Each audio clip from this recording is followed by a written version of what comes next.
ये कहना चाहता हूं कि यीशु मसीह किसी एक धर्म का भगवान नहीं है। वो सब धर्मों के लोगों का भगवान है।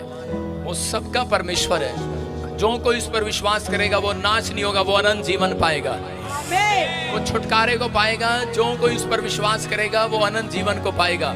वो किसी एक धर्म का भगवान नहीं है। मैं फिर कह रहा हूं कि एक व्यक्ति का, एक जात का भगवान नहीं है। वो सबका परमेश्वर है। अगर आप विश्वास करते हैं, कह रहे हैं कि पवित्र आत्मा कह रहा है, जो कोई जगत की ज्योति पर विश्वास करता है वो अंधकार में नहीं रहेगा, अनंत जीवन पाएगा। यीशु मसीह का नाम है। यहाँ पर बहुत सारे लोगों को देखा है और हमें समझ में नहीं आ रहा है, क्योंकि अगर ये सबको प्लान किया गया होता तो इतनी बड़ी संख्या तो नहीं हो सकती थी। इतनी बड़ी संख्या तो नहीं हो सकती थी।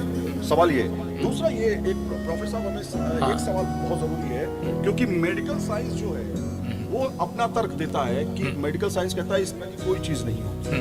क्या मेडिकल साइंस को चुनौती दी जा रही है? हाँ, मेडिकल साइंस फेल हो जाता है जब परमेश्वर के सामने, क्योंकि बाइबल बताती है कि मरियम एक कुंवारी थी और मरियम कुंवारी थी। उस समय में मरियम को परमेश्वर ने एक ज्योति से, एक लाइट से गर्भवती किया और उसने कहा था कि पूरी दुनिया का उद्धार कराने वाला तेरे गर्भ में जन्म लेगा, उसका नाम यीशु होगा और वो पूरी दुनिया का उद्धार कराएगा।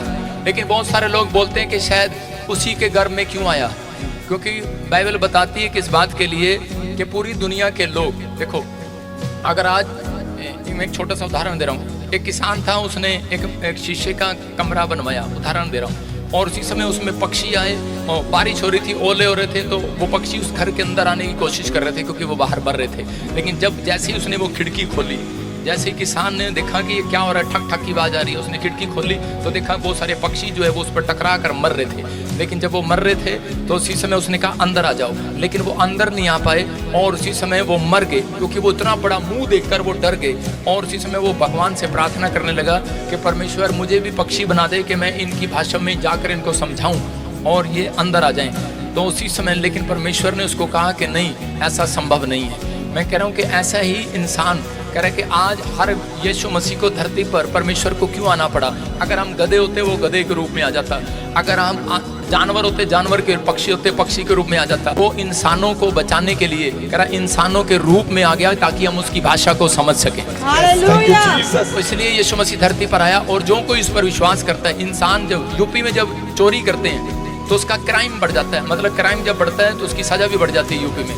तो ऐसे ही यहाँ पर भी यीशु मसीह पहले, परमेश्वर पहले लेता था, भेंट लेता था, बलि होती थी पहले पुराने नियम में भेड़ बकरियाँ और करे कि ये खाना और जो भी आप चढ़ाते हैं वो चढ़ता था पहले चढ़ावा।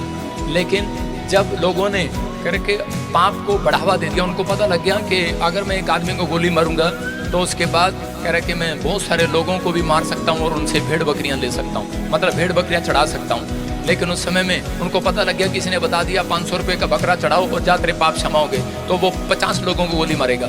लेकिन ऐसे ही परमेश्वर ने उस पाप की सजा बढ़ा दी। उसने कहा अगर डंडे ने पाप किया डंडे को चढ़ाओ, कह रहा घोड़े ने पाप किया घोड़े को चढ़ाओ, अगर इंसान ने पाप किया तो इंसान को चढ़ाओ। तो ऐसा कोई व्यक्ति नहीं था, क्योंकि परमेश्वर ने कहा था कि पवित्र व्यक्ति चाहिए हमें, बिल्कुल पवित्र, जो पवित्र हो, जो धर्मी हो और जो कोई पाप से पैदा ना हो। लेकिन पूरी दुनिया के लोग पाप से पैदा हुए। इसलिए ये हमारे संत महात्माओं की तपस्याओं का फल है कि जो उन्होंने पहाड़ों पर बैठकर प्रार्थनाएं की और उसके बाद परमेश्वर ने आकाशवाणी करके कहा, कह रहा कि कोई भी व्यक्ति, कह रहा है कि जो कोई पापी नहीं होगा वो उद्धार कराने के लिए, जो माँ बाप से पैदा ना हुआ हो वो पूरी दुनिया का उद्धार कराएगा। लेकिन उस समय में संत महात्मा कहने लगे ऐसा संभव नहीं है। तो परमेश्वर ने कहा कि मैं अपने इकलौते पुत्र को कुंवारी कन्या से गर्भवती करूंगा, उसका नाम मरियम होगा और उसका नाम यीशु होगा और वो पूरी दुनिया का उद्धार कराएगा। तो वो धरती पर आया और उसने हमारे पापों के लिए उसने हाथ दिया, जो हम हाथ से पाप करते हैं, सिर दिया, सिर से पाप करते हैं सिर दिया, जो पैर से पाप करते हैं तो पैर दिए, और जो आज मन से पाप करते हैं जिससे कोई रोक नहीं सकता। आप हाथ आंखें बंद कर सकते हैं, कान बंद कर सकते हैं, लेकिन यीशु मसीह ने यहाँ पर भाला खाया।